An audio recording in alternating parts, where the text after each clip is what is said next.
Bueno, saludos a todos, que Dios les bendiga, que tengan un bonito sábado en la compañía del Señor. Em, Quisiera compartir con ustedes en este momento una pequeña reflexión acerca del Espíritu Santo. En realidad el título o la consigna que se me dio fue la presencia y la personalidad de Dios, ¿sí? Y quisiera arrancar haciendo una reflexión acerca de lo que menciona la sierva del Señor sobre un incidente que sacudió a la iglesia durante, bueno, los primeros años, ¿no? Las primeras, eh, la primera época de nuestra iglesia, que fue la época de nuestros pioneros adventistas, que fue lo que se denominó, a raíz de sus escritos, a raíz de lo que ella dejó registrado, la apostasía alfa, ¿sí? Elena G. White ha hablado acerca de la apostasía alfa y la apostasía omega. Y esto es muy interesante porque ustedes saben que alfa y omega, aparte de hablar de un principio y un fin, aparte de hablar de decir, bueno, al principio la iglesia fue sacudida, va a ser sacudida nuevamente al final, el pueblo de Dios va a ser confundido, muchos van a ser engañados. Aparte de hablar de eso, Alfa y Omega es un título que se atribuye a dos personas, no solamente a una, sino a dos personas. Una de ellas es el Padre y la otra persona es el Hijo. Tanto el Padre como el Hijo llevan el título de Alfa y Omega, ¿sí? Y esta apostasía que se vivió en la iglesia adventista, obviamente yo no voy a entrar en muchos detalles, pero voy a tratar de explicarlo de la manera más sencilla que se pueda. Surge por medio de un agente, de una persona que no por nada fue una persona muy cercana a Elena G. de White. Fue el doctor John Harvey Kellogg, que era un hombre al cual Dios había dotado de una inteligencia probablemente superior a la de sus contemporáneos. Él realmente tenía un talento y tenía un don de parte de Dios y él podría haber sido, y lo fue en cierto momento, de mucha bendición, pero él podría haber sido de mucha más bendición para el mensaje adventista si él hubiese permanecido fiel a la palabra de Dios.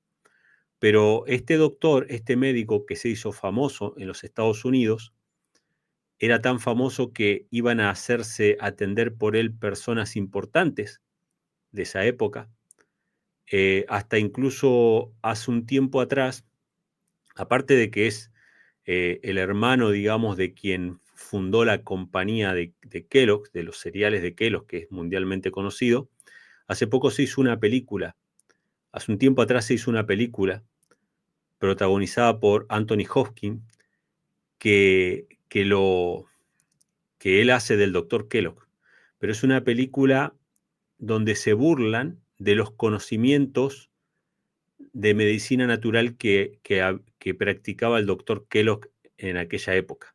O sea que es pintado de una manera grotesca, ¿no? En esa película. Pero el doctor Kellogg fue muy famoso. Y este hombre, que podría haber sido de gran bendición para el mensaje del Evangelio, se desvió al meterse en un camino o en unas conclusiones que no voy a decir que contradecía abiertamente pasajes bíblicos puntuales, pero sí entraba en un ámbito de la especulación. Empezó a hablar acerca de Dios, cosas que no estaban reveladas en las Escrituras.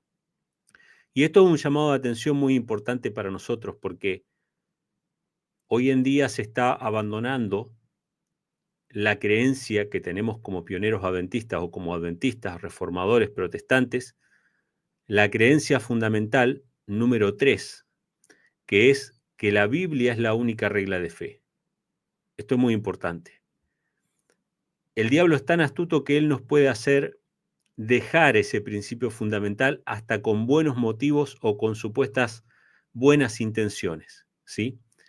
Nosotros podríamos llegar a dejar la Biblia como única regla de fe cuando ponemos a hombres o a personas que pudieran haber sido hombres de Dios, que pudieran haber sido siervos de Dios, en lugar de la palabra de Dios, ¿sí? Entonces este doctor Kellogg lo que hizo fue entrar en especulaciones acerca de la presencia y la personalidad de Dios, así con esas palabras. ¿Qué fue lo que pasó? ¿Qué fue lo que hizo este doctor Kellogg? En su libro que él publicó, que lo publicó por su cuenta porque cuando se iba a publicar en la imprenta de la iglesia, esa imprenta se quemó, así que él insistió en publicar ese libro contra toda recomendación, tanto de Elena G. de White como de sus consiervos, digamos, que eran los pastores de aquella época. Él lo publicó por su cuenta y en ese libro, llamado El Templo Viviente, o Living Temple, en ese libro, él empezaba a discurrir en especulaciones acerca de dónde estaba Dios, de su personalidad y de su presencia. Y él cayó en un error viejo, en realidad, y lo profundizó, que ahora vamos a ver cómo un pequeño error, si lo profundizamos, nos puede llevar muy lejos de la palabra de Dios. Él cayó en un error viejo que no lo voy a llamar, como todo el mundo lo llama, el panteísmo. ¿Por qué? Porque panteísmo es como el extremo al cual se llega. Pero él no empezó por ese extremo, nadie empieza por un extremo. Todos empezamos en nuestro descenso o en nuestra caída o en nuestro extravío, empezamos con algo que sería razonablemente comprensible y lo podríamos relacionar con algún pasaje de la Biblia. Entonces, el doctor Kellogg empezó a decir algo que mucha gente dice, y no voy a entrar mucho en detalles hoy porque mañana, Dios mediante, en la iglesia voy a estar presentando también un complemento de este tema, pero él empezó a decir que Dios estaba en todas partes. Y no hace falta llegar al extremo del panteísmo para decir que Dios está en todas partes, porque la mayoría de las religiones dicen que Dios está en todas partes. Porque la mayoría de las religiones han abandonado la idea de la personalidad de Dios y han espiritualizado a Dios. Les voy a mencionar simplemente algunos textos que no lo vamos a leer ahora porque espero profundizar más adelante sobre eso. Pero la Biblia nos dice que Dios tiene un trono. La Biblia nos dice que Dios tiene un trono en su santo templo. Nos dice que ese santo templo está en el cielo. La Biblia nos dice que Dios tiene una apariencia, por así decirlo, semejante a la nuestra. Porque cuando Dios hizo al hombre, dice, hagamos al hombre a nuestra imagen, conforme a nuestra semejanza, aunque nosotros no hemos visto a Dios, pero sabemos que fuimos creados a su imagen. Y si tiene un trono es porque está sentado en ese trono, ¿sí? Y sabemos que tiene extremidades, que tiene una cabeza, porque hay versículos que lo mencionan con cabello blanco, ¿sí? Hay versículos que mencionan parte de su apariencia y también la del Hijo de Dios antes de encarnarse. Entonces, el cristianismo, y no solamente el espiritismo abierto, sino y la filosofía mundana, sino que el cristianismo que se ha mezclado con la filosofía del mundo, ustedes saben que el catolicismo romano se ha mezclado con la filosofía del mundo, ha desfigurado a ese Dios personal y lo ha convertido en una especie de energía impersonal, una energía sin cuerpo, que no es que está aquí o está allá, sino que está en todas partes a la vez. Y algunos textos esotéricos que dicen ni en ningún lado al mismo tiempo. Entonces, Kellogg discurrió sobre ese tema en su libro. Obviamente, ¿cuál es la consecuencia inevitable? ¿Cuál es el extremo que yo les menciono? Porque obviamente si empezamos con Dios está en todas partes, podemos llegar a un extremo. ¿Cuál es ese extremo al que podía llegar y que llegó obviamente Kellogg? Si Dios está en todas partes y todas las cosas están impregnadas de alguna manera en Dios, y Dios lo ocupa todo, entonces Dios está en un árbol. Si Dios está en un árbol, Dios está en el leño. Si yo adoro el leño, estoy adorando a Dios. ¿Y en qué se concluye con eso? Si Dios está en todas las cosas, se concluye en idolatría. Les voy a dar un ejemplo muy práctico, muy sencillo, para que vean que no hay que irse muy lejos para ver esto. Cuando el sacerdote católico celebra la misa, que es un sacrificio, y Elena G. White lo llama sacrificio idolátrico, lo que hace el sacerdote es agarrar un pedazo de pan o una galleta, una hostia, que es una masa, y lo que hace es hacer una invocación. A la invocación del sacerdote, Cristo viene a esa masa. O sea que en esa masa ahora está Cristo, porque Dios puede impregnar todas las cosas. Dios puede estar en un tronco, Dios puede estar en una piedra, Dios puede estar en mí. Yo mismo puedo ser Dios. Entonces, ¿qué hace el creyente católico? El creyente católico adora la hostia. ¿Por qué adora la hostia? Porque Dios ha impregnado esa hostia. Porque Dios está allí. Porque ahora eso es cuerpo y sangre literal de Cristo. Fíjense que no hay que ir muy lejos para caer en la idolatría en la que cayó Kellogg. Ahora, voy a compartir unas diapositivas que yo no sé si al final se pueden compartir para que los hermanos las lean, si no yo las voy a leer, no hay ningún problema. Voy a compartir lo que dice la sierva del Señor, lo que dijo la sierva del Señor en su momento acerca de lo que estaba sucediendo con el doctor Kellogg.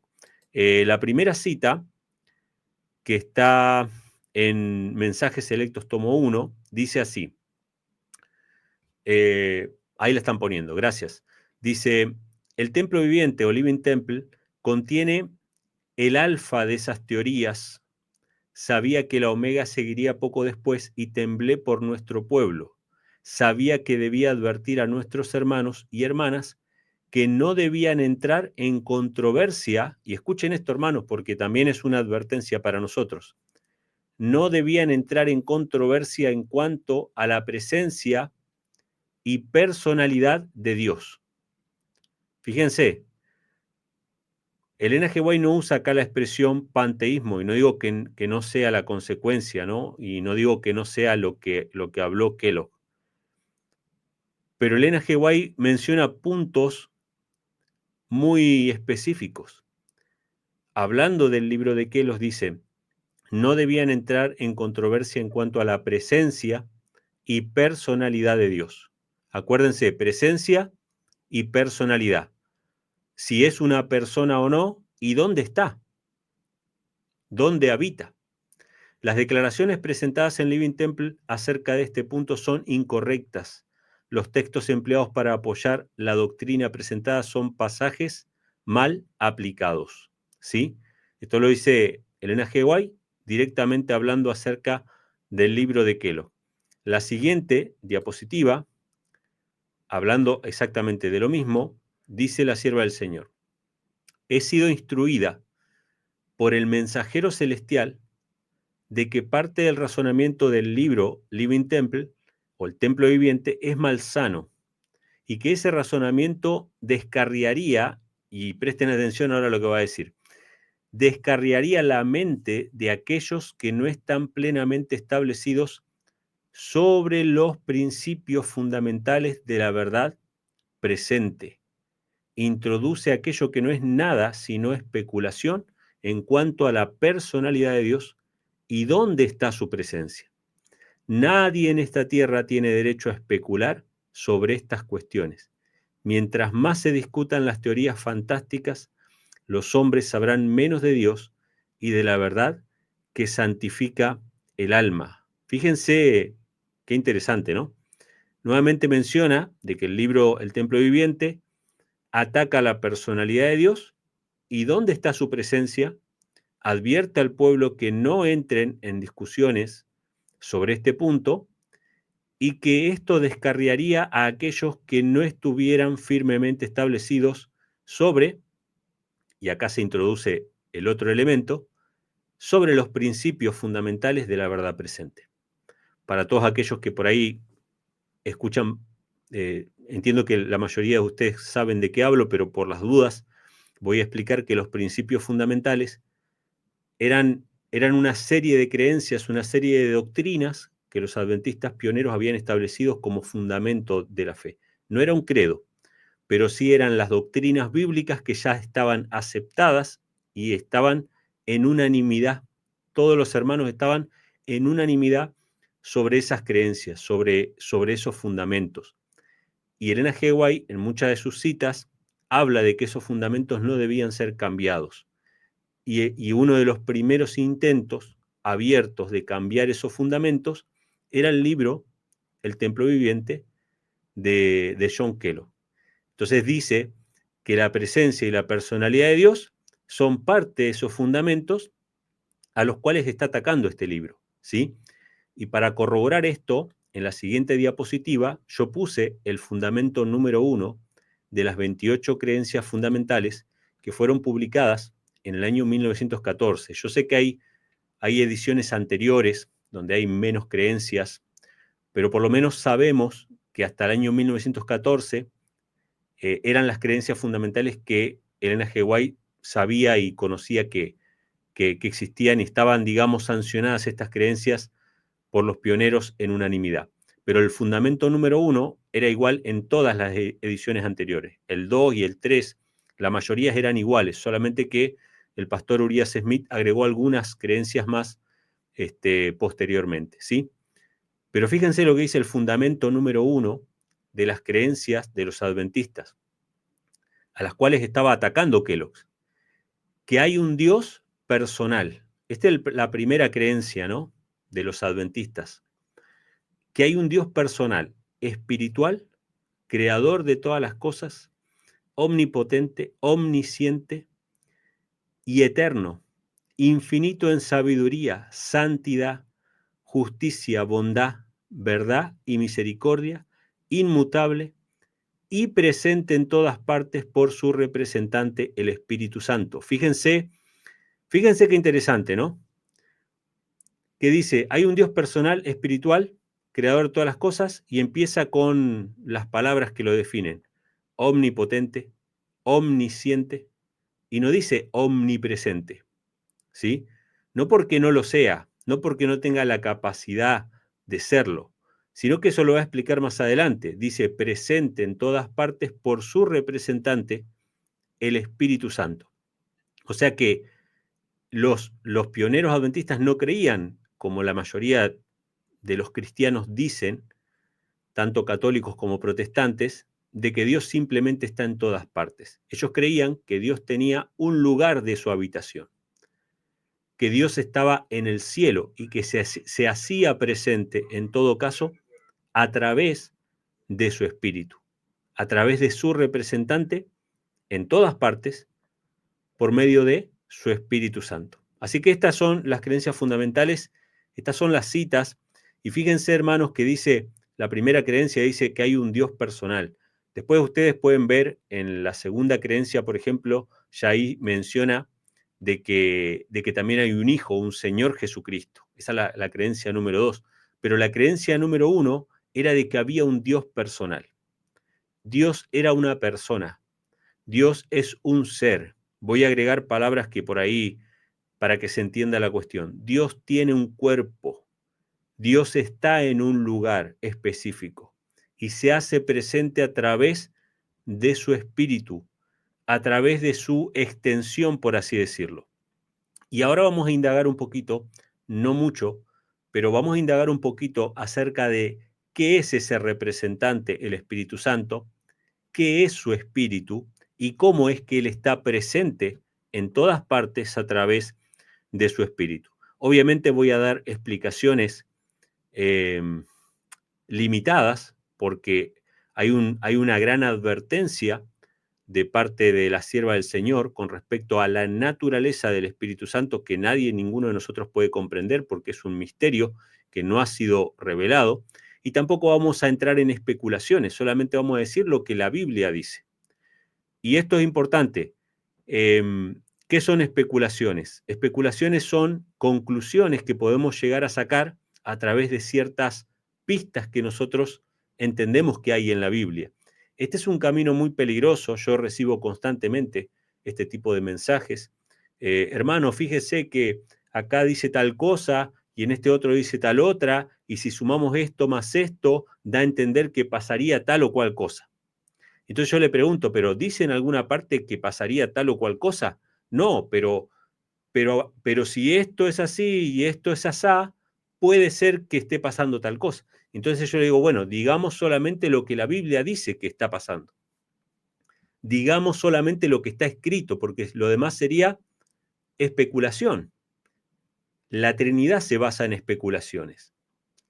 La Trinidad se basa en decir, bueno, acá hay un texto que dice esto, acá hay otro texto que dice esto. Si acá dice que Dios es uno, pero acá dice en el nombre del Padre, el Hijo y el Espíritu Santo, tiene que ser que las tres personas forman un Dios. Entonces yo pregunto, ¿hay algún texto que dice que las tres personas forman un Dios? No. Entonces, esas son especulaciones. Nosotros tenemos que creer todo lo que la Biblia dice y nada de lo que la Biblia no dice. Hermanos, a mí me parece por ahí extraño a estas alturas del partido, pero se nos ha hecho muy necesario, se nos ha hecho muy necesario, no solamente a los adventistas en general, a los ministerios independientes, se nos ha hecho muy necesario volver a hablar acerca de la sola escritura. Imagínense que yo voy a dar un estudio bíblico a una persona nueva que nunca escuchó acerca del mensaje de Dios, de la Trinidad, de quién es Dios, qué es el Espíritu Santo. Yo voy a dar un estudio bíblico. Entonces yo me siento con la persona y le digo, bueno, vamos a leer lo que dice el pastor Wagoner acerca de esto. O vamos a leer lo que dice Urias Smith acerca de esto. Es más, cuando yo diga Urias Smith, me va a relacionar con los mormones, porque hay un profeta de los mormones. Imagínense que yo lo primero que le voy a leer a una persona que va a conocer acerca de este mensaje, tanto el mensaje de la deidad, la justificación por la fe, el sábado, la ley, o sea, cualquier tema, la segunda venida de Cristo, yo le voy a hablar y le digo, bueno, ahora vamos a ver lo que dijo, qué sé yo, no sé, imagínense cualquier pionero. Y esa persona, primeramente, o sea, esa persona se va a prejuiciar, pero no es solamente el tema que se va a prejuiciar.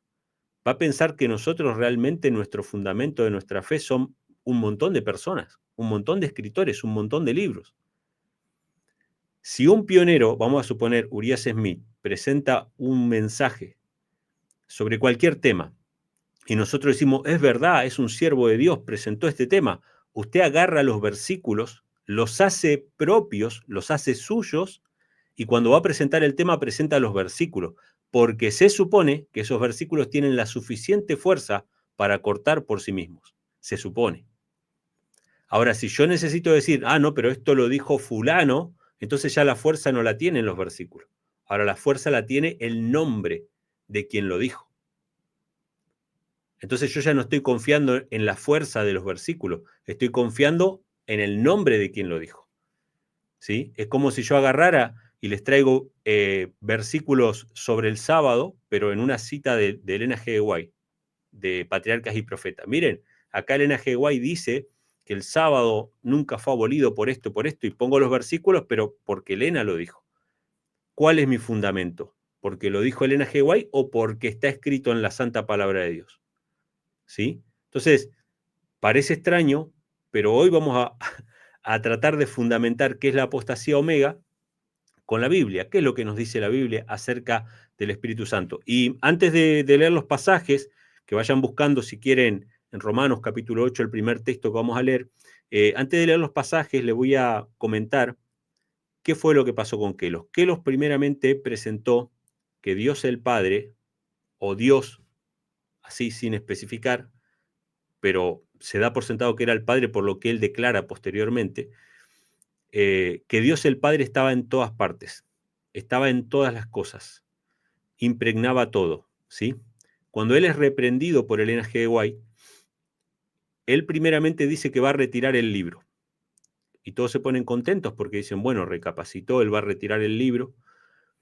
Pero él después dice, no lo voy a retirar, lo voy a revisar, porque he cometido algunos errores. Pero ahora, esto se lo dice el doctor Kellogg a un pastor que se llamaba el pastor Daniels, se lo dice en confidencia y Daniels se lo cuenta a Elena G. White por medio de una carta, y por eso sabemos que existió esa conversación. Si no, no nos hubiésemos enterado nunca. El pastor Daniels, en el momento en que habla con Kellogg, él no cree en la Trinidad. El pastor Daniels cree, como todos los pioneros adventistas, que no hay una Trinidad, que hay un Dios que es el Padre. Posteriormente, Daniels se va a volver defensor de la Trinidad y va a ser presidente de la Asociación General durante muchos años, contra el Consejo de Dios, ¿no? Se vuelve como una especie de monarca, ¿no? En la iglesia. Pero en ese momento que habló con Kellogg le dicen, bueno, yo voy a revisar el libro. O sea, se volvió para atrás. En vez de quitarlo, dijo, yo voy a revisar el libro. Y entonces dice, dice Kellogg, comprendí ahora algo que yo antes no sabía. Yo ahora acepté la Trinidad. Le dice Kellogg a Daniels. Esto lo pueden buscar después, o por ahí por privado me pueden pedir algún material que contiene esas cartas, pero son cartas de Daniels a William White. Pero las pueden buscar así como cartas de Daniels a William White. En esas cartas, Daniels le dice, no, el doctor Kellogg me dice que aceptó la Trinidad. Y como ahora comprende la Trinidad, él ahora se dio cuenta que en realidad no es el Padre el que está impregnando todas las cosas. El que está impregnando todas las cosas es el Espíritu Santo. Y eso era lo que él quería revisar de su libro, ¿sí? O sea, él estaba hundiéndose cada vez en mayor oscuridad por no querer dar el brazo a torcer y aceptar lo que la Biblia decía de manera clara, ¿sí? Entonces, este es el contexto de esa apostasía. Elena G. White dice que tembló por el pueblo de Dios de los últimos días porque iba a venir una apostasía omega. ¿Y en qué época piensan ustedes que estamos viviendo? Bueno, en la mismísima apostasía omega. Es decir, está luchando la luz de Dios por brillar en medio de su iglesia, y se sorprenderían ustedes, hermanos, de saber la cantidad de hermanos adventistas que, aunque no lo han confesado públicamente, la gran cantidad de hermanos adventistas que han aceptado este mensaje, que en algún momento lo van a confesar públicamente. Pero hay muchos, ¿sí? Pero no es fácil confesar este mensaje sin tener consecuencias prácticamente inmediatas, ¿sí? Entonces, ¿qué era lo que no comprendía Kellogg? Que él no podía inmiscuirse en cosas que no habían sido reveladas. La Biblia no decía que Dios estaba en todas partes. La Biblia no decía que el Espíritu Santo impregnaba todas las cosas. Esas eran especulaciones de su propio corazón que iban a llevar a la gente a la idolatría. Pero vamos a ver la definición bíblica acerca del Espíritu Santo, que está en Romanos, capítulo 8, versículos 9 al 11. Esta es una de las definiciones más bonitas para mí, porque usa 5 expresiones diferentes en un pequeño párrafo. En este pequeño párrafo hay 5 definiciones diferentes acerca de lo que es el Espíritu Santo, en particular el Espíritu Santo. Tenemos que entender, tener claro lo que estábamos leyendo hace un rato: Dios es un ser personal. Dios no es un conjunto de 3 ni 2 personas, es una persona, y es la persona del Padre. Esto es importante también, hermanos. Perdónenme si me voy por las ramas, pero el Señor me pone cosas para mencionar. Hermanos, hace poco tiempo tuvimos una gran discusión, hubo un gran revuelo, porque salieron hermanos a decir, no, usted no puede decir que Dios es el Padre, porque Jesús también es Dios. Y yo entendía lo que ellos querían decir, porque Jesús es divino como el Padre, y es Dios como el Padre, en ese sentido. Entonces me empezaron a citar textos de los pioneros de aquí, de allá, de esto y lo otro, porque Jesús es Dios, Jesús es Dios, Jesús es Dios. Tenemos que decir que Jesús es Dios. Entonces, uno de los hermanos que más me insistía con esto, le dije, hermano, le voy a hacer una pregunta. Cuando la Biblia dice que hay un solo Dios, desde Génesis hasta Apocalipsis, ¿sí? Oye Israel, Jehová nuestro Dios, Jehová es uno, Jesús lo dice nuevamente, Pablo lo dice nuevamente, todos los apóstoles dicen que hay un solo Dios. Dígame usted cómo tengo que interpretar ese pasaje. ¿Se refiere a un conjunto de personas, es decir, al Padre y al Hijo en conjunto, que los dos forman un solo Dios? Se refiere, esa es una opción, se refiere al Hijo y no al Padre. Es decir, cuando la Biblia dice hay un solo Dios de Génesis y Apocalipsis, ¿es el Hijo y no el Padre? ¿O se refiere al Padre y no al Hijo? Este hermano, viéndose acorralado con la pregunta, me dijo, no, el Padre. Es exactamente, hermanos, lo que estoy predicando. Y eso no le quita la divinidad al Hijo. Cuando Pablo dice para nosotros hay un solo Dios, el Padre, no le quita la divinidad al Hijo. Tenemos que hablar de un Dios personal, no podemos confundir a la gente, ¿sí?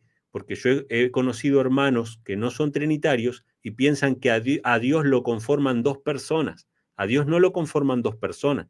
Dios es un ser personal. Y entender a Dios como un ser personal nos permite relacionarnos con Él. No podemos relacionarnos con una energía impersonal. No podemos relacionarnos con un Dios misterioso que tiene varias personalidades.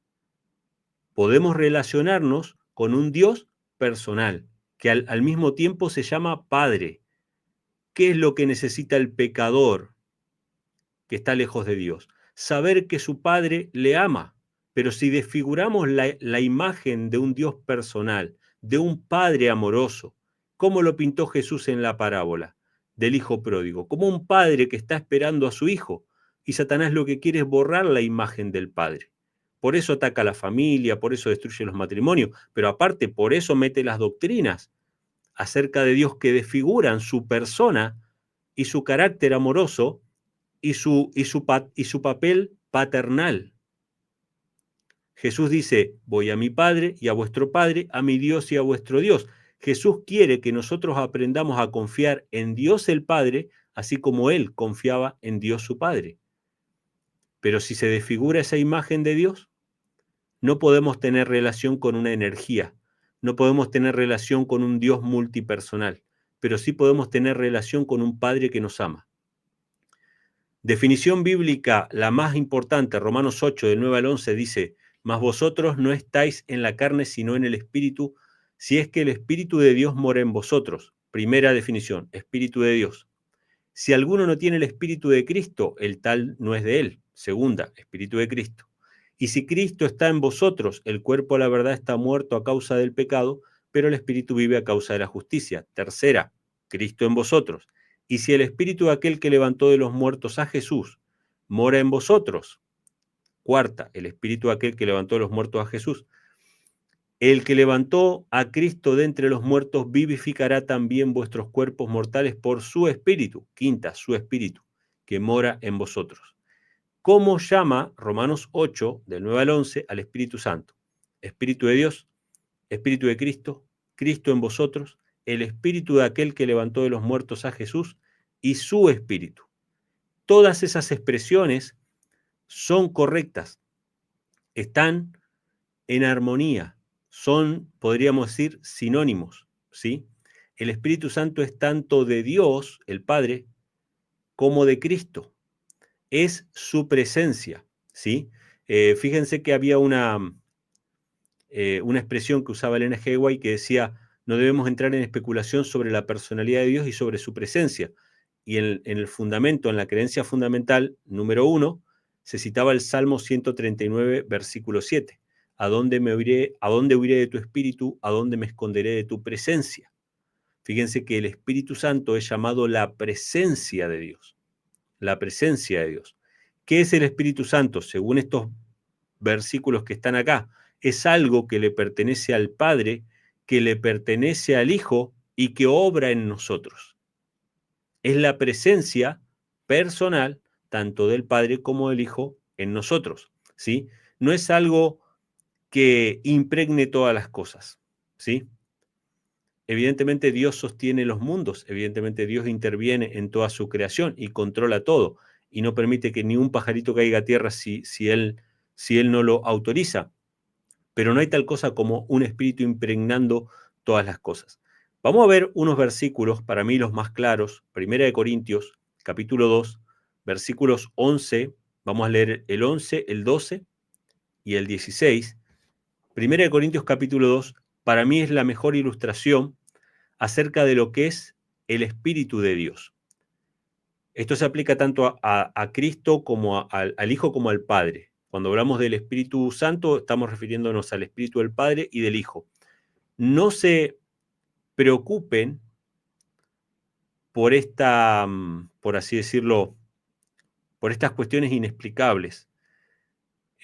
Mucha gente pregunta y dicen, bueno, pero si Cristo tiene un espíritu y el Padre tiene un espíritu, entonces hay dos Espíritus Santos. No, la Biblia menciona que hay un solo Espíritu Santo, y a ese Espíritu Santo se lo llama de Dios y se lo llama de Cristo, ¿sí? Pero hay un solo Espíritu, eso es lo que presenta la Biblia. Primera de Corintios 2, versículos 11, 12 y 16. Dice así, porque ¿quién de los hombres sabe las cosas del hombre, sino el espíritu del hombre que está en él? Así tampoco nadie conoce las cosas de Dios, sino el espíritu de Dios. Fíjense qué interesante, ¿no? Pablo hace una comparación entre el hombre y Dios. Yo sé que a muchas personas no les gusta hacer una comparación entre el hombre y Dios, pero resulta que Dios nos hizo a su imagen, conforme a su semejanza. O sea que el primero en comparar al hombre con Dios es Dios, porque Dios nos hizo a su imagen, nos hizo comparándonos con Él, ¿sí? Y acá Pablo utiliza esta comparación y dice, nadie conoce el Espíritu de Dios o las cosas de Dios, sino el Espíritu del hombre, perdón, nadie conoce las cosas del hombre, sino el Espíritu del hombre que está en él. Así tampoco nadie conoce las cosas de Dios, sino el Espíritu de Dios que está en él. Voy a ponerlo en otras palabras. El Espíritu de Dios es a Dios lo que el Espíritu del hombre es al hombre. ¿Sí? Si quisiéramos resumir este pasaje, el Espíritu de Dios es a Dios lo mismo que el Espíritu del hombre es al hombre, obviamente salvando las distancias. Y ahora vamos a ver cuáles son esas distancias. Hay mucha distancia, pero sigue significando exactamente lo mismo. ¿Sí? Lo voy a poner en estas palabras. ¿Quién conoce lo más profundo de Dios sino solamente su propio espíritu? ¿Quién conoce lo más profundo del hombre sino su propio espíritu? O sea, usted tiene un espíritu. Ese espíritu es su conciencia, su capacidad de comprender las cosas, si usted puede autoexaminarse. No estoy hablando de que el espíritu del hombre sea un fantasma o una conciencia separada del hombre, sino que es la propia capacidad del hombre de percibir las cosas. Y ahora lo vamos a ver con un ejemplo bien gráfico. Yo podría decir, en otras palabras, si quisiera resumir esto, que el espíritu del hombre es la mente del hombre y el espíritu de Dios es la mente de Dios. Y la manera, obviamente, la manera en que Dios se hace presente a través de su espíritu. La mente de Dios nos acompaña y la Biblia lo pone a veces como los ojos de Dios, que Dios desde los cielos nos ve y nos conoce, ¿sí? Y está conectado con nosotros. Entonces, dice versículo 12, nosotros hemos recibido no el espíritu del mundo, sino el espíritu que es de Dios, para que conozcamos lo que Dios nos ha dado. Y fíjense cómo dice el versículo 16, porque ¿quién conoció la mente del Señor para que le instruyese? Mas nosotros tenemos la mente de Cristo. Primero dice en el verso 12 que Él nos dio el espíritu que es de Dios. Y en el versículo 16 nos dice que tenemos la mente de Cristo. Si recibimos el Espíritu de Dios, recibimos nosotros la mente, la comunión, el contacto con la persona de Dios, con la persona de Cristo. Y fíjense que el versículo 16, no sé si todas las Biblias lo traen, pero el versículo 16 es una cita en realidad, cuando dice, porque ¿quién conoció la mente del Señor para que la instruyese? Es una cita de Isaías 40, versículo 13, que saben cómo dice en el hebreo. ¿Quién enseñó al Espíritu de Jehová o le aconsejó enseñándole? Esto es Isaías 40, 13. O sea, el apóstol Pablo reemplaza, en realidad esta es una cita de la Septuaginta griega, ¿no? Pero él lo pone dentro de su carta, él reemplaza la palabra espíritu de Jehová por mente del Señor. ¿Sí? ¿Quién conoció la mente del Señor para que la instruyese? Isaías 40:13. ¿Quién enseñó al espíritu de Jehová o le aconsejó enseñándole? Fíjense qué interesante. Podemos concluir, en pocas palabras, con este pasaje, pero lo vamos a ver más en profundidad, que el Espíritu de Dios es la presencia de Dios, es su mente, es su corazón, es su carácter, es su compañía. Cuando Enoc caminó con Dios, no es que Dios bajó del cielo con su cuerpo, o Cristo bajó del cielo con su cuerpo y caminó. En algunas ocasiones sabemos que eso sucedió, por ejemplo, con Abraham, pasó con los jóvenes hebreos en el horno ardiente, pero eso fueron ocasiones. Pero el caminar con Dios era estar en comunión con ese espíritu, que era la mente del Señor. Voy a dar unos ejemplos sencillos. 1 Corintios 5:3, fíjense lo que dice. Pueden anotar los textos si por ahí no les da tiempo de buscarlos a todos. Pero 1 Corintios 5:3 dice, porque yo ciertamente, como ausente en cuerpo, mas presente en espíritu, ya he juzgado como si estuviera presente al que tal acción ha cometido. Esta es una carta de Pablo a los Corintios. Los corintios estaban tolerando un acto de inmoralidad dentro de la iglesia, y él dice, miren, yo estoy ausente en cuerpo, pero estoy presente en espíritu. ¿Cómo es que el apóstol Pablo estaba presente en espíritu con ellos y podía juzgar esas cosas? No había nada, digamos, sí sabemos que Dios le revelaba cosas a Pablo, era un profeta, evidentemente, pero no es simplemente porque él sea un profeta.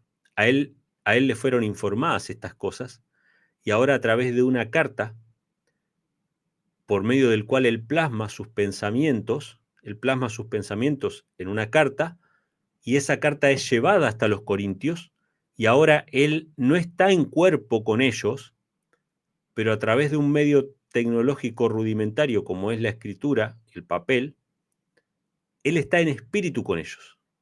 Está en espíritu con ellos. Vamos a poner un ejemplo un poquito más moderno. Ustedes están en diferentes lugares. Estamos ausentes en cuerpo ahora mismo, pero estamos presentes en espíritu, si es que estamos conectados con lo que se está hablando aquí, ¿no? Obviamente, si hay algún hermano ahora que está con su mente en otro lado, no está en espíritu aquí. Pero si ustedes están con su mente aquí, en lo que estamos leyendo, estamos unidos en espíritu. Evidentemente también hay un poder sobrenatural que hace que toca nuestros corazones, ¿sí? Estamos en sintonía, estamos en unidad. Pablo estaba ausente en cuerpo, pero presente en espíritu. Él lo vuelve a mencionar en Colosenses capítulo 2, versículo 5, dice, porque aunque esté ausente en la carne, no obstante en espíritu estoy con vosotros, gozándome y mirando vuestro orden y la firmeza de vuestra fe en Cristo. El espíritu de Dios es a Dios lo que el espíritu del hombre es al hombre. Nosotros podemos estar ausentes en cuerpo, pero presentes en espíritu. Y no estoy hablando de una persona muerta, estoy hablando de personas vivas, que a través de un medio, ya sea por carta, como era el apóstol Pablo, nosotros en esta oportunidad a través de la tecnología electrónica, estamos separados físicamente. Yo estoy sentado en un sillón en Puerto Rico, pero hay hermanos, ahí vi a la hermana Ángela que está en Chile y otros hermanos que están en otras partes del mundo, el hermano Fernando que está también en Puerto Rico, pero más en la montaña. Estamos separados en cuerpo, pero estamos unidos en espíritu. ¿Dónde está Dios? Dios está en el cielo. La Biblia dice, y Jesús lo dice, no voy a entrar en eso porque es tema de mañana, pero Jesús dice, Padre nuestro que estás en el cielo, en el cielo. ¿Sí? Jesús no dice que Él vivía en todos lados. Él dice, yo vine del cielo y ahora voy al cielo a preparar un lugar para ustedes, para que donde yo estoy, ustedes también estén. ¿Cómo es? Si Jesús no está en todas partes, si nosotros nos quedamos acá en la tierra, vamos a estar con Jesús para siempre. Pero no, Él dice que Él nos va a llevar con Él para que donde Él está, nosotros también estemos. ¿Sí? Entonces, Dios está en el cielo, se hace presente a través de su espíritu para estar con nosotros. Hace un tiempo atrás me pasaron un video de un TikToker, no sé, un youtuber que tomó un pedazo, bueno, una fracción que yo había subido a TikTok hablando de este tema. Y entonces ese muchacho hizo un video explicando de que yo estaba mintiendo porque Dios estaba en todas partes, porque en Dios nos movemos y en Dios somos. Bueno, citó algunos versículos. Entonces yo me puse a pensar y dije, bueno, no le vamos a responder porque sería entrar en un ida y vuelta, pero me quedé pensando y digo, ¿qué podemos responder a esos versículos? Sencillo, vamos a ponerlo de esta manera.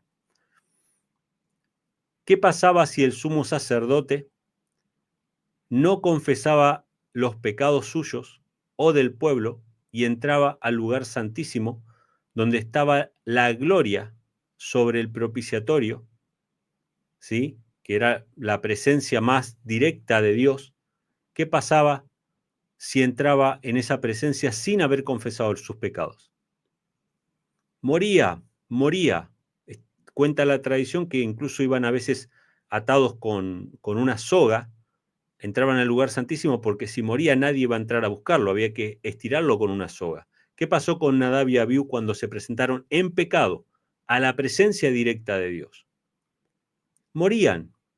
La sierva del Señor menciona, porque yo sé que hay diferentes teorías sobre eso y no todo el mundo cree que fue la presencia de Dios lo que destruyó a esos hombres, pero la sierva del Señor dice en el deseo de toda la gente, pueden leerlo ustedes después, creo que es en los primeros capítulos, no me acuerdo si es el 1 o el 2, pero la sierva del Señor dice que cuando Cristo bajó a esta tierra, Él cubrió su divinidad con la humanidad, veló su divinidad. Si Él hubiese venido a esta tierra con la gloria que tenía en el cielo, Él nos hubiese destruido a nosotros. Él nos hubiese destruido a nosotros. Entonces, si la presencia directa de Dios destruye a los pecadores y supuestamente Dios está en todas partes, no deberían existir pecadores.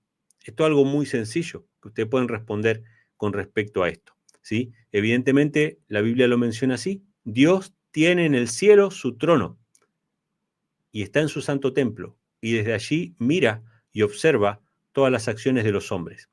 Su espíritu, su mente, su carácter puede estar con nosotros aquí en la tierra, ¿sí? Entonces, fíjense lo que dice Romanos, capítulo 8, versículos 15 y 16. Romanos 8, versículos 15 y 16. Este versículo me gusta mucho, sé que viene de lo anterior que estábamos leyendo, pero lo puse después de lo de Corintios para que entendamos lo que es el Espíritu de Dios y el Espíritu del hombre. Dice Romanos 8, 15 y 16, porque no habéis recibido el espíritu de servidumbre para estar otra vez en temor, sino que habéis recibido el espíritu de adopción, por el cual clamamos, Abba, Padre. Y fíjense lo que dice el 16, el Espíritu mismo da testimonio a nuestro espíritu que somos hijos de Dios. Fíjense, ahí está el Espíritu de Dios que da testimonio a nuestro espíritu de que somos hijos de Dios. Dios tiene un espíritu, nosotros tenemos un espíritu, la mente, el corazón de Dios, la presencia de Dios toca nuestras fibras más íntimas y nos confirma de que fuimos redimidos. Nos confirma de que somos salvados, de que somos sus hijos. El Espíritu da testimonio a nuestro espíritu de que somos hijos de Dios. Ahora, voy a leer un par de textos. No voy a ahondar mucho porque sé que ustedes conocen, pero voy a leer un par de textos que para mí son los más claros sobre el Espíritu de Cristo. Uno está en 1 de Pedro 1.11, ¿sí?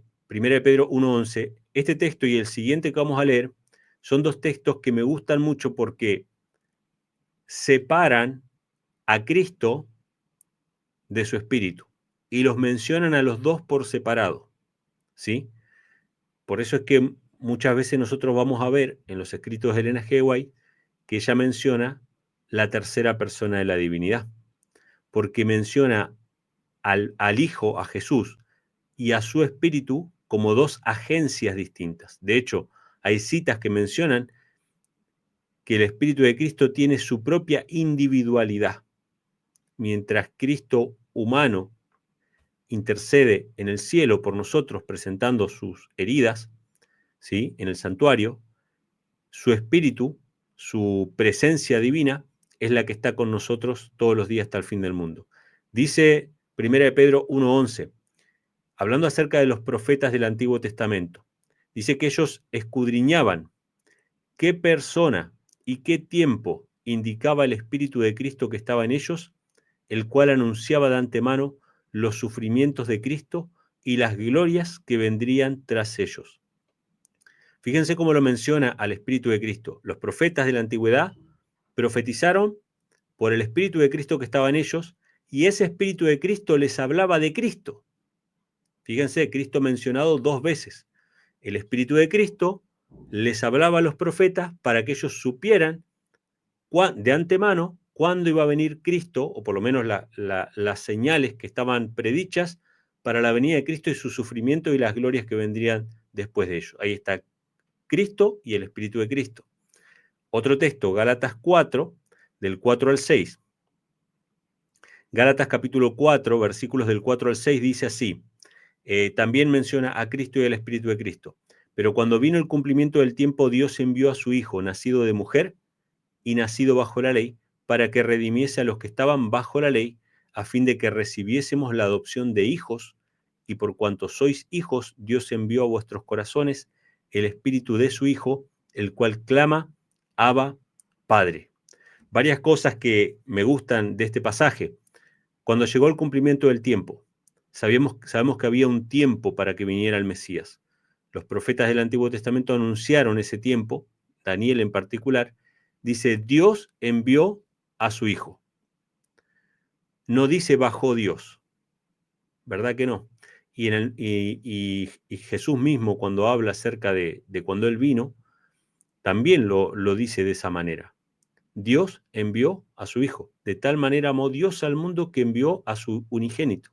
¿Sí? Así lo presenta la Biblia. No dice Dios bajó. En Isaías 9:6 también se menciona, ¿no? Acerca de el Hijo que nos es dado.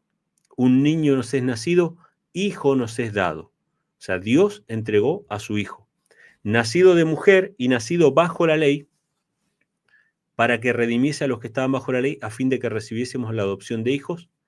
Y por cuanto sois hijos, Dios envió a vuestros corazones el Espíritu de su Hijo, el que clama Abba Padre. Fíjense los dones.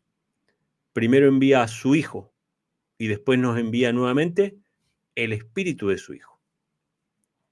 Dios nos da a su Hijo y nos da al Espíritu de su Hijo para que tenga comunión con nosotros.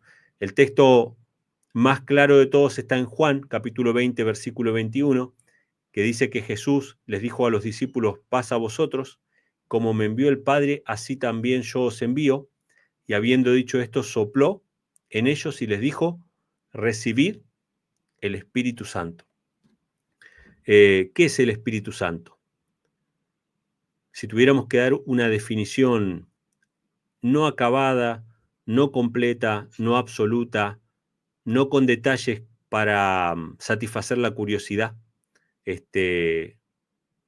sobre cuestiones sobrenaturales y cosas por el estilo, pero simplemente si tuviéramos que decirlo con terminología bíblica, la presencia de Dios, sí, lo dice Salmo 139, ¿sí?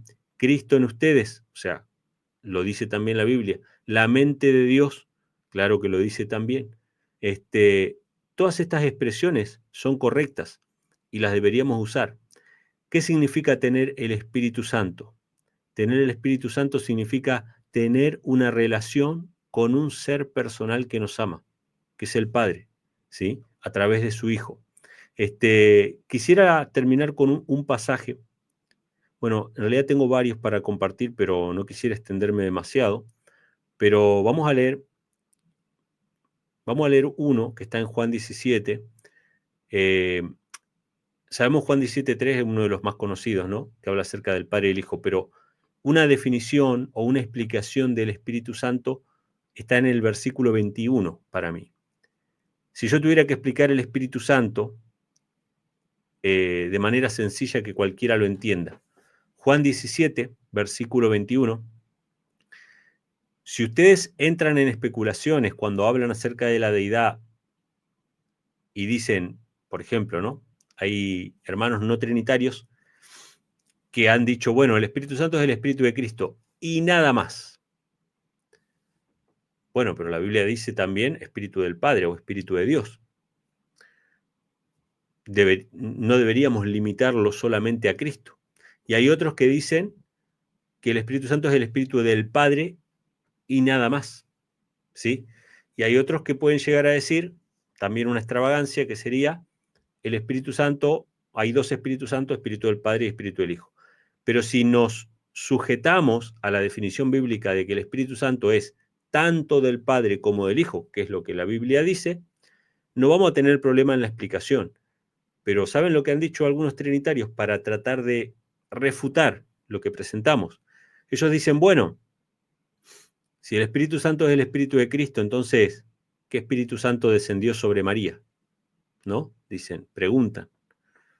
Entonces, ¿era Cristo mismo que estaba engendrando en María a Jesús? O vos dicen, bueno, si el Espíritu Santo es el Espíritu de Cristo, entonces, ¿que Cristo descendió sobre Cristo mismo en el bautismo?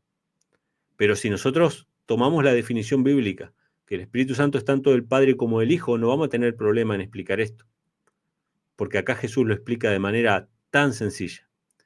Fíjense, Juan 17, versículo 21, para que todos sean uno, hablando de la unidad de la iglesia, ¿no?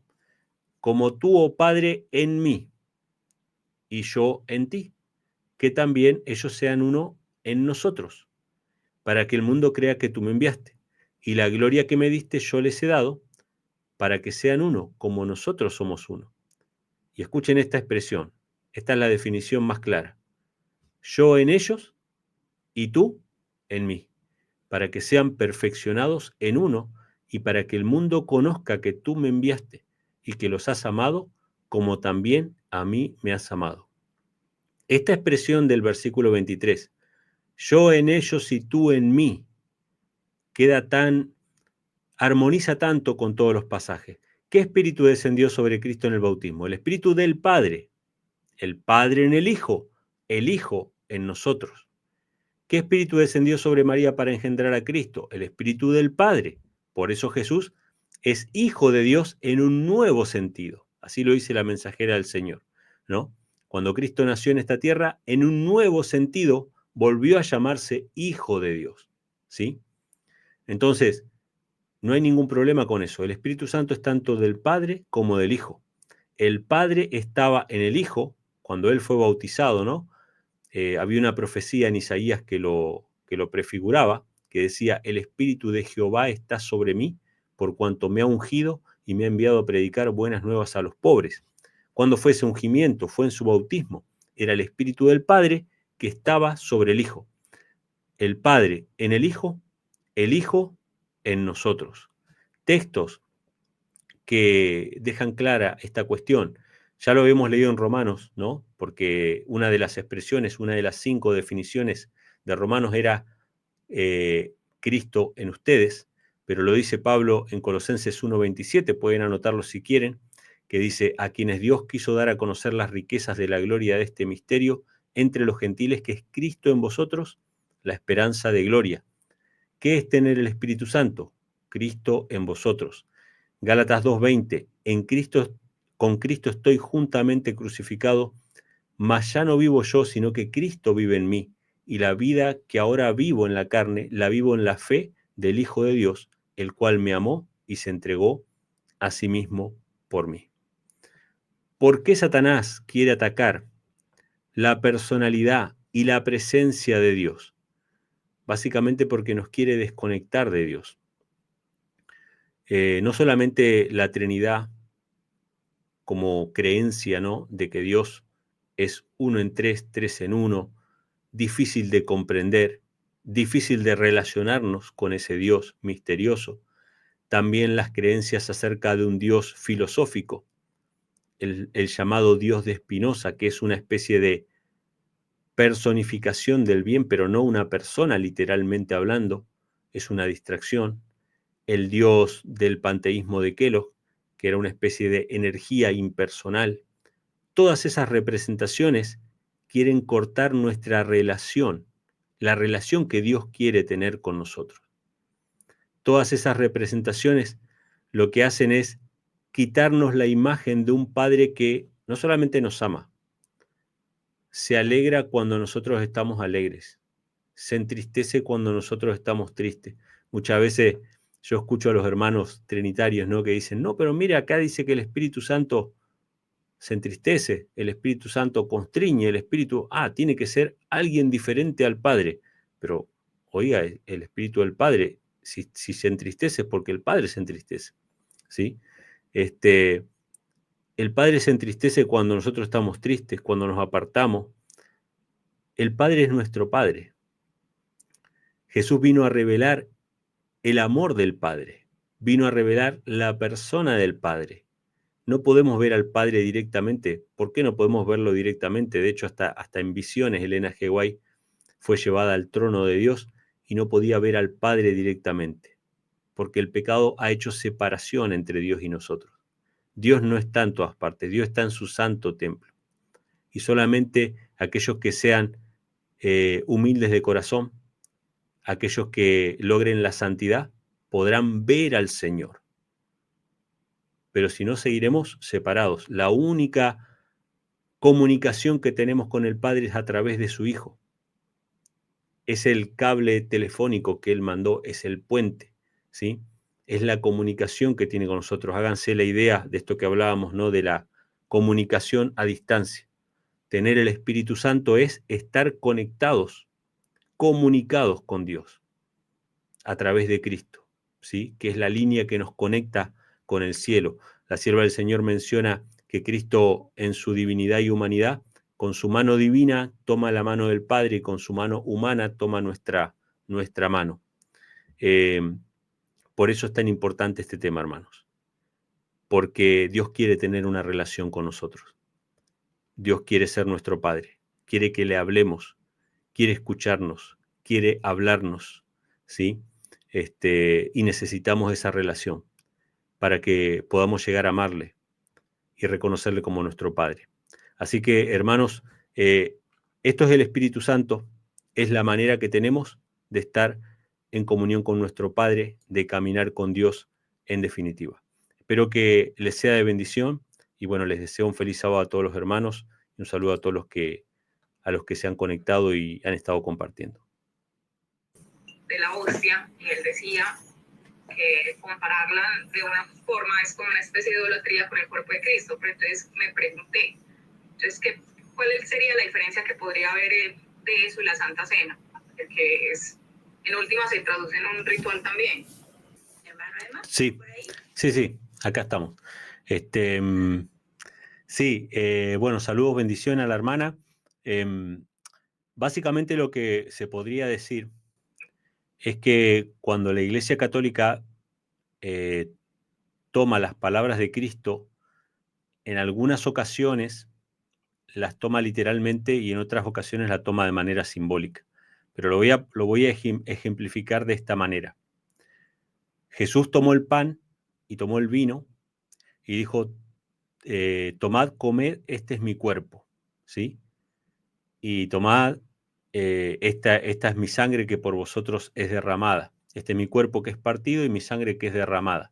Entonces la Iglesia Católica lo tomó de manera literal, es decir, ese era su cuerpo literalmente y esa era su sangre literalmente, ¿sí? También Jesús dice, yo soy el pan que descendió del cielo. El que come mi carne y bebe mi sangre tendrá vida eterna, ¿sí?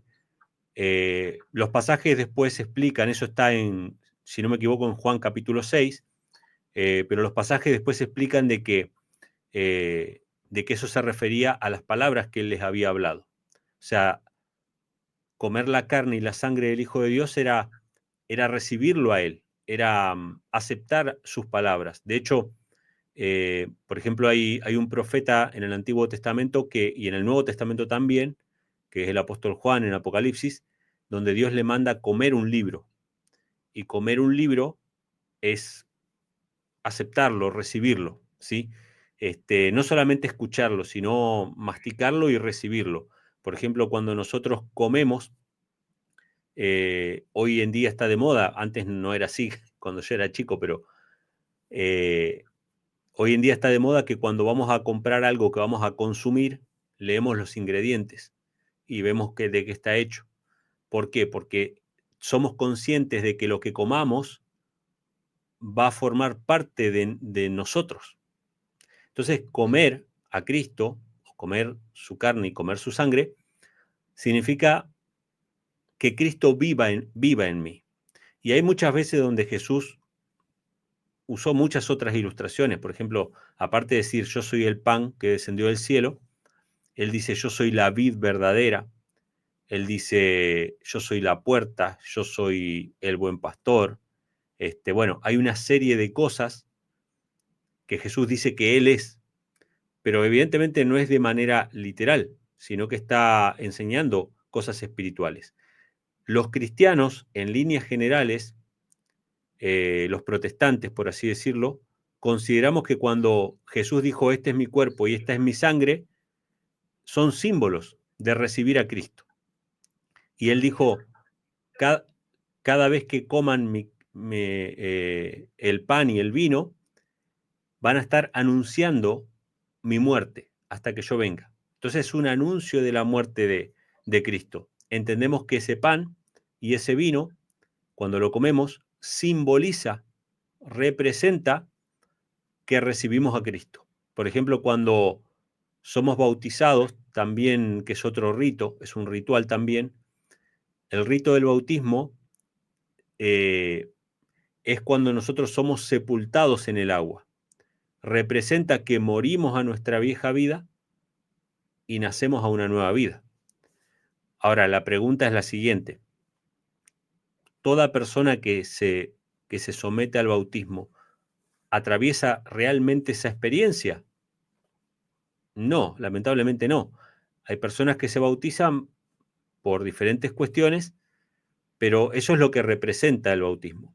Es un símbolo de la muerte en Cristo y renacer a una nueva vida. Pero no todas las personas experimentan esa muerte al pecado y reciben una nueva vida. Por ejemplo, cuando ungimos a una persona con aceite, que es otro ritual, que es la unción, la Biblia dice, cuando hay alguien enfermo entre ustedes, llamen a los ancianos y únjanlo con aceite. Ese ungimiento representa también la recepción del Espíritu Santo. El aceite representa al Espíritu Santo. Y depende de la experiencia espiritual de cada uno si eso realmente es así. Incluso el apóstol Pablo, en la primera carta a los Corintios, él menciona que la cena no debe ser comida indignamente, como que había gente que la comía sin respetar lo que eso simbolizaba, lo que significa que mucha gente puede comer ese pan y tomar ese vino y no estar reflexionando en su mente sobre la muerte de Cristo y no estar recibiendo a Cristo en el corazón. Entonces, ¿cuál es la diferencia en síntesis, no? Entre la Santa Cena y la misa?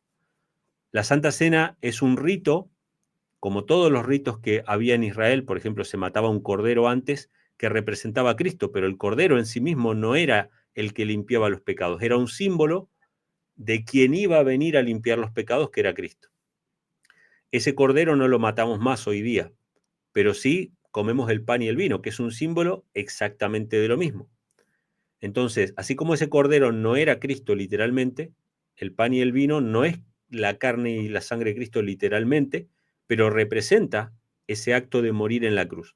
¿Cuál es la gran diferencia? Que para nosotros es un símbolo, pero para la Iglesia Católica no es un símbolo. Para la Iglesia Católica, cuando el sacerdote dice las palabras, viene Cristo, se llama el misterio de la transubstanciación. El misterio de la transubstanciación dice que ese pan deja de ser harina y aceite, y ese vino deja de ser jugo de uva, y se convierte literalmente en el cuerpo y la sangre de Cristo. Hay un cambio de sustancia, hay una transubstanciación. Y cuando se come esa hostia, se está sacrificando nuevamente a Cristo. Según la misma doctrina católica, la misa es un sacrificio. No está representando el sacrificio suficiente que hizo Cristo en el pasado, sino que es un nuevo sacrificio que se hace. Es Cristo morir de vuelta. Por eso es que la hostia se pone la hostia consagrada se pone en un ostensorio, que es como una especie de soporte de oro que tiene rayos de sol así por todos lados, y, y lo pasan delante de los creyentes, y los creyentes adoran esa hostia. ¿Por qué adoran la hostia? Porque es Cristo en cuerpo ahí. Es como que Cristo está en cuerpo ahí. Por eso nosotros decimos que es un sacrificio idolátrico, porque se sacrifica a Cristo nuevamente y se adora la hostia como si fuera Cristo. En realidad es un engaño, es un símbolo del dios solar, por eso tiene esa forma redondita así, y se pone en un ostensorio que tiene rayos de sol que van para todos lados, y lo que hacen es adorar al sol, pero le dicen a la gente que es Cristo, ¿sí? Entonces, esa es la gran diferencia entre la Santa Cena y la misa. Para nosotros es un símbolo, un rito que es un símbolo de la muerte verdadera de Cristo en la cruz del Calvario. Para ellos es una nueva muerte de un Cristo literal que tienen en forma de galleta y que muere nuevamente por los pecados de ellos. Esa es la gran diferencia. No sé si me expliqué. Entonces, no es uno separado al Padre, separado al Hijo, pero sí ella lo recalca en varias citas. Incluso yo he escuchado del mismo grupo en torno de nosotros, no voy a mencionar nombres, pero he escuchado unos hermanos que son bien queridos, que han dicho que esas citas realmente no son plagiadas, que las citas son originales.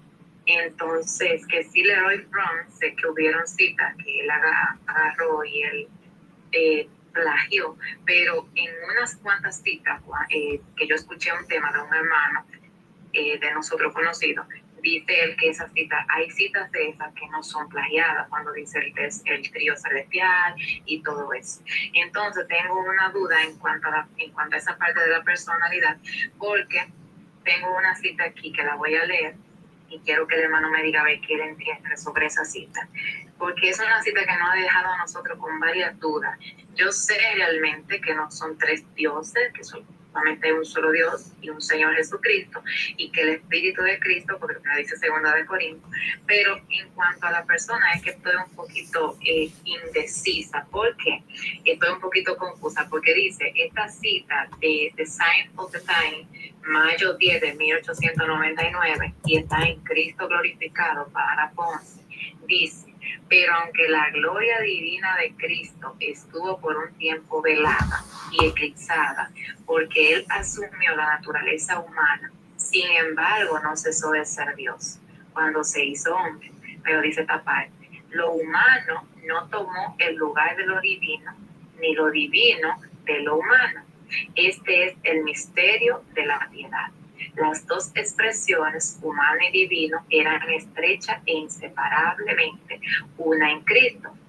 Sin embargo, tenían una individualidad diferente. En otra parte de la Biblia dice que el Padre le preparó cuerpo a Cristo. Entonces yo quiero saber qué el hermano entiende por esa cita, porque cuando también en la Biblia nos encontramos que el Espíritu clama con gemidos indecibles, y que cuando me dice a mí que Jesús está a la puerta tocándome, entonces, ¿qué es lo que me está tocando realmente? Si no es una persona, sino bueno, estoy diciendo una persona divina, la divinidad. Entonces, ¿qué es lo que está a la puerta tocando? ¿Y qué es lo que está clamando con gemidos indecibles? Yo sé que el hermano me tiene la respuesta porque ha explicado esa parte, pero en cuanto a la cita que yo leí, él entiende por esa parte, porque esa es una de las citas que me tiene confusa, porque dice que ni lo divino tomó lugar de lo humano, pero lo humano tampoco lo divino. Se mezclaron las dos, pero eran estrechamente inseparables, pero que ni una tomó el lugar. Tenían una individualidad diferente. Entonces, a ver si él me puede explicar algo sobre esa cita, que Dios me lo bendiga. Gracias, hermana. Bueno, creo que la cita que usted leyó es una de las más claras, porque ahí habla de la divinidad y la humanidad de Cristo que se mezclaron misteriosamente, pero no perdieron su individualidad. Esa individualidad justamente es la que Elena G. White habla acerca del Espíritu Santo, que tiene su individualidad, que obra de manera independiente, ¿sí? La expresión individualidad e independencia son usadas varias veces por Elena G. White. y todas las citas donde ella habla del trío celestial, la tercera persona de la divinidad, todas esas citas son correctas, son escritas por Elena G. White. Yo no tengo ahora a mano porque no he preparado material, pero el mismo Urias Smith, que era no trinitario y murió siendo no trinitario y nadie puede aducir de que él cambió de opinión después, nada por el estilo, él usa la expresión 3 agencias que obran en favor de la salvación. Él hablaba de que habían 3 agencias. Él no usó la expresión 3 poderes o trío celestial, pero 3 agencias. Y una era el Padre, el otro era el Hijo y el otro era el Espíritu Santo, que él decía que era el Espíritu de Cristo, y sin embargo lo llamaba una tercera agencia. Cuando él usa la expresión tercera agencia, está bien de acuerdo con lo que decía Elena G. White. Ahora, Elena G. White lo menciona de esta manera. Lo voy a leer de la carta 119. La pueden buscar así, pero bueno, cualquier cosa después por ahí por privado se los puedo pasar. Pero en la carta 119 dice Elena G. White, estorbado por la humanidad, Cristo no podía estar en cada lugar personalmente. Y fíjense, Elena G. White hace hincapié de que el Espíritu Santo es una persona, no porque ella crea que sea una persona aparte del Padre y el Hijo, sino porque acuérdense que Kellogg primero trató de poner la idea de que el Padre impregnaba todo, era como una energía impersonal del Padre. Pero él después, cuando dijo voy a revisar el libro, dijo, bueno, voy a revisar el libro porque no es el Padre el que impregna todo, es el Espíritu Santo el que impregna todo. Entonces, ahora estaba poniendo al Espíritu Santo como una energía impersonal. Y justamente el Espíritu Santo es la manera en que el Padre y el Hijo están con nosotros, de manera personal. Entonces Elena G. White tiene que hablar y destacar de que el Espíritu Santo sí tiene personalidad, que no es una energía impersonal. Y por eso lo llama la tercera persona de la divinidad.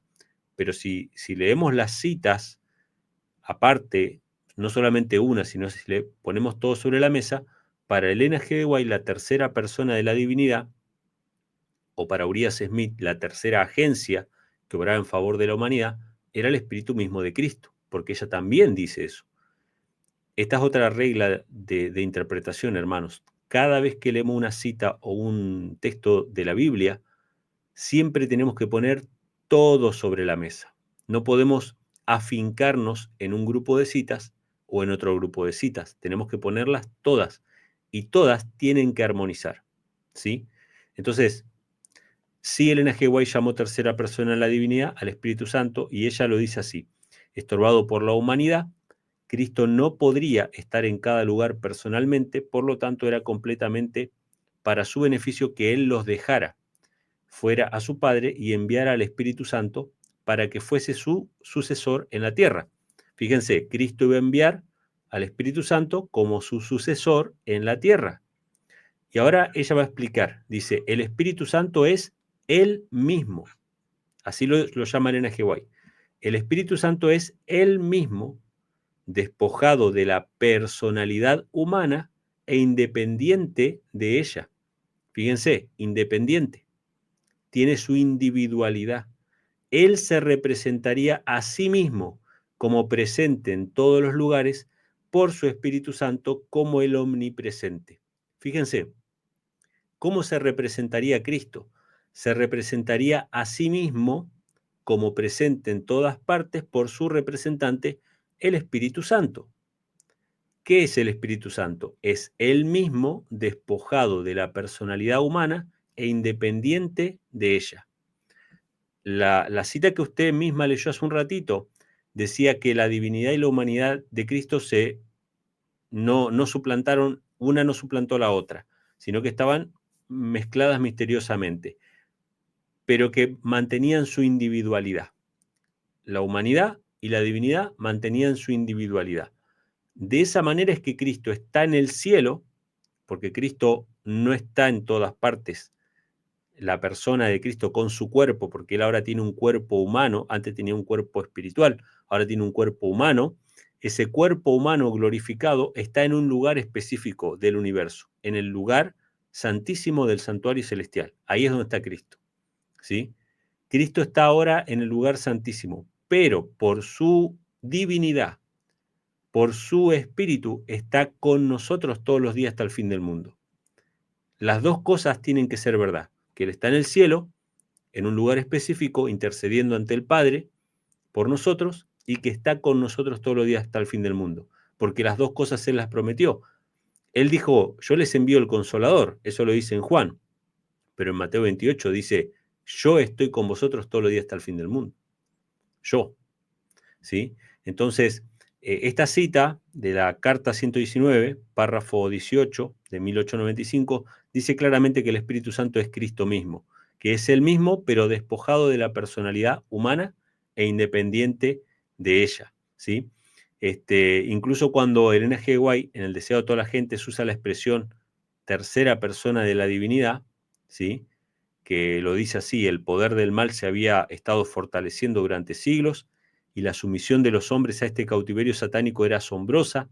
El pecado podía ser resistido y vencido únicamente por la poderosa intervención de la tercera persona de la divinidad, que iba a venir con energía, no con energía modificada, sino con la plenitud del poder divino.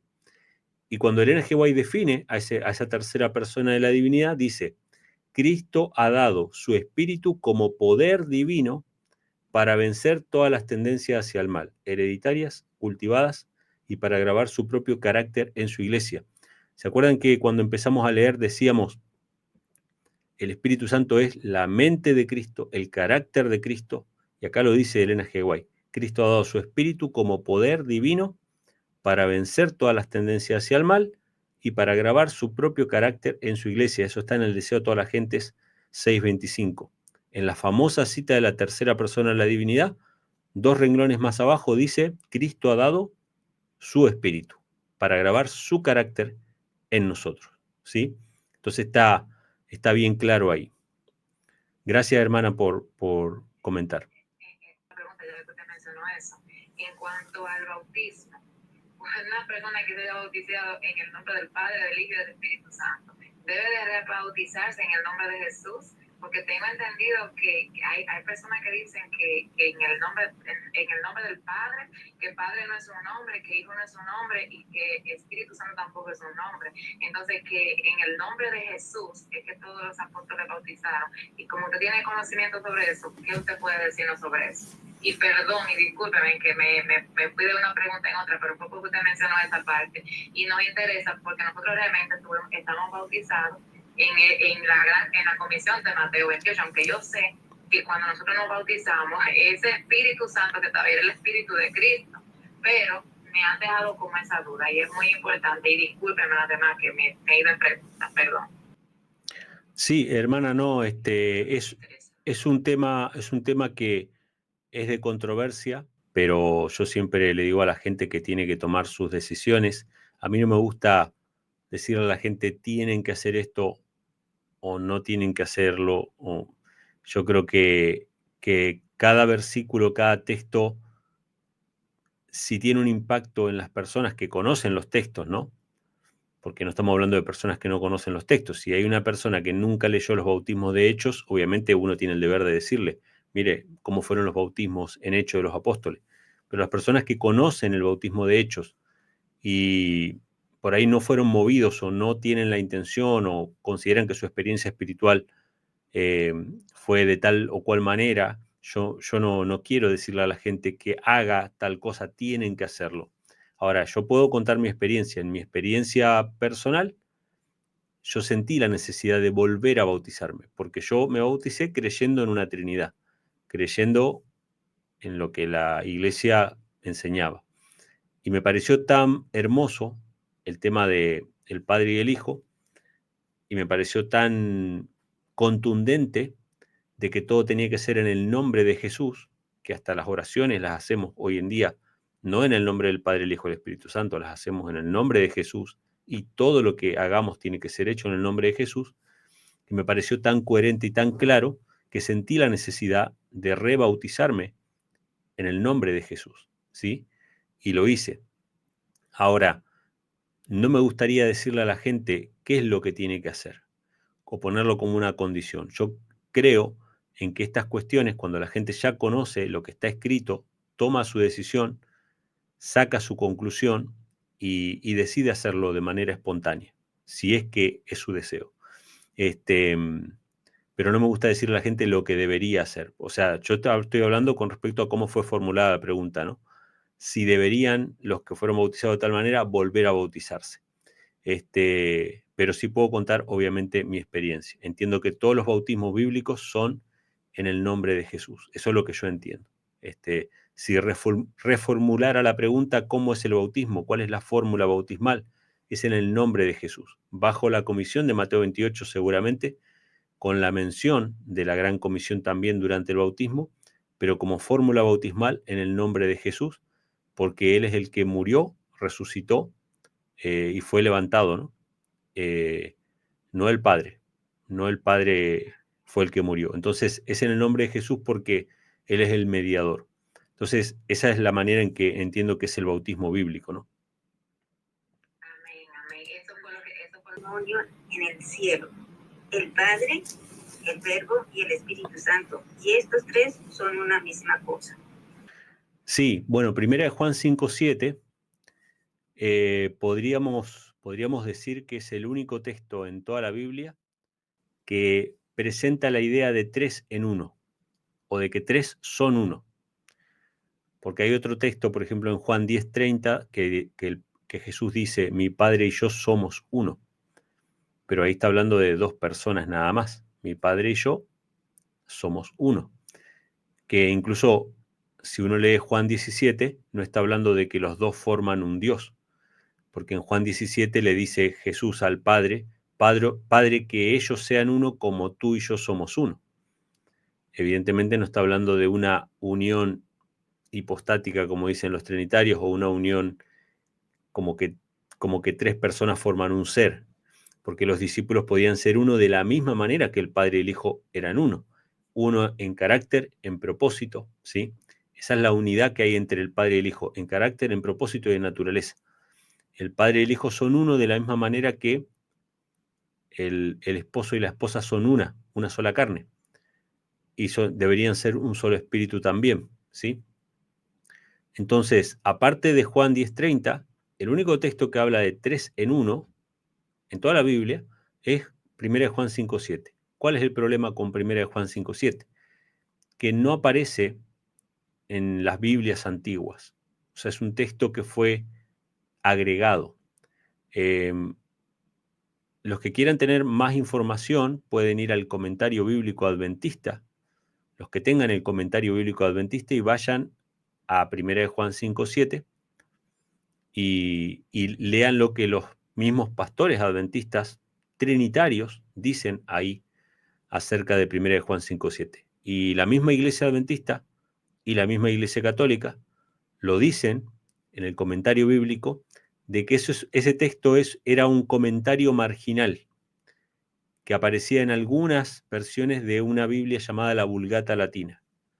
Ese comentario marginal con el paso del tiempo empezó a introducirse dentro del texto, pero no aparece en las Biblias antiguas. Biblias antiguas estoy hablando de siglos anteriores al siglo XVI o al siglo XV.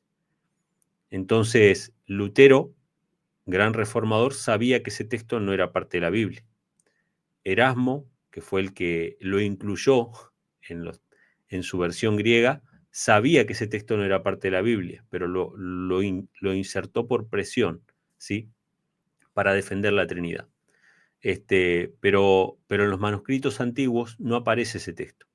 Ese texto se lo conoce como la Coma Juanina, nunca fue parte de la Biblia hasta el día de hoy. De hecho, hay Biblias modernas que la misma Iglesia Adventista ha impreso, donde ya no aparece ese texto porque nunca formó parte de la Biblia. Es un texto agregado basado en la creencia trinitaria que tenía la Iglesia Católica.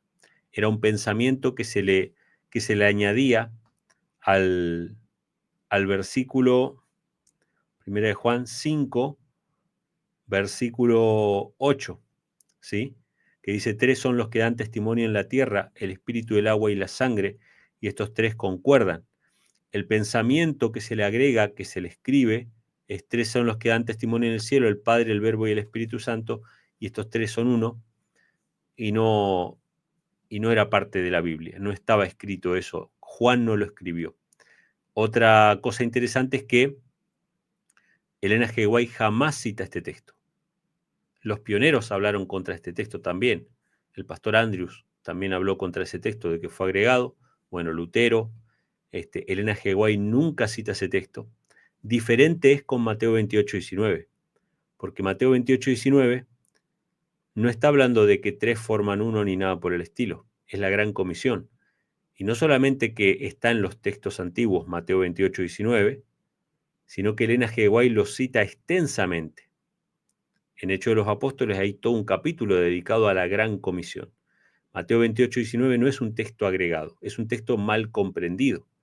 Pero 1 de Juan 5:7 es el único texto en toda la Biblia que fue agregado, con una intención puntual que es tratar de fundamentar la Trinidad, que ni siquiera la fundamenta, porque si lo leemos detenidamente dice que son uno, y yo puedo citar el mismo autor, Juan, en el capítulo 17 y decir, bueno, miren, los discípulos iban a ser uno con el Padre y con el Hijo, porque Jesús dijo que ellos sean uno como tú y yo somos uno. Entonces, ¿que Dios es un Dios formado por el Padre, el Hijo y por todos los discípulos? No, nadie sacaría esa conclusión. De la misma manera, decir que el Padre, el Hijo y el Espíritu Santo, los tres son uno, sería lo mismo, sería que estarían los tres en la misma sintonía, ¿sí? Que estarían de acuerdo. Básicamente es eso, pero no estaría diciendo tampoco de que Dios es un Dios formado por tres personas, que es lo que sostiene la Trinidad. Tres personas coeternas, coiguales, etc. ¿Sí? Entonces, Mateo 28:19 no es un texto agregado, solamente hay que compararlo con 2 Corintios 13:14. Ahí se termina el cuento. 2 Corintios 13:14, en vez de decir Padre, Hijo y Espíritu Santo, dice Dios, Cristo y el Espíritu Santo. Ahí ya termina la idea de que los tres forman un Dios porque a uno es llamado Dios. Dios, Cristo y el Espíritu Santo. Hagan la equivalencia y el otro dice Padre, Hijo y Espíritu Santo. Entonces, si Cristo es el Hijo y si el Espíritu Santo es el Espíritu Santo, el Padre es Dios. Se acabó la historia. Texto sobre texto, renglón sobre renglón, un poquito aquí, un poquito allá. La Biblia se interpreta a sí misma, ¿sí? El trinitarismo no hace eso. El trinitarismo toma un texto, lo aísla del contexto y hace una doctrina encima. Pero si yo tomo todos los textos, sí hay un Dios, hay un Hijo de Dios y hay un Espíritu Santo. Pero Dios sigue siendo una persona, el Padre. El Hijo es el Hijo de Dios. El Espíritu Santo es el Espíritu de ambos. Entonces Mateo 28:19 no es agregado, 2 Corintios 13:14 no es agregado, pero 1 de Juan 5:7 sí es agregado, ¿sí? Y nunca formó parte de la Biblia y Elena G. White, profeta de Dios, nunca lo citó. En cambio sí citó Mateo 28:19 y otros textos.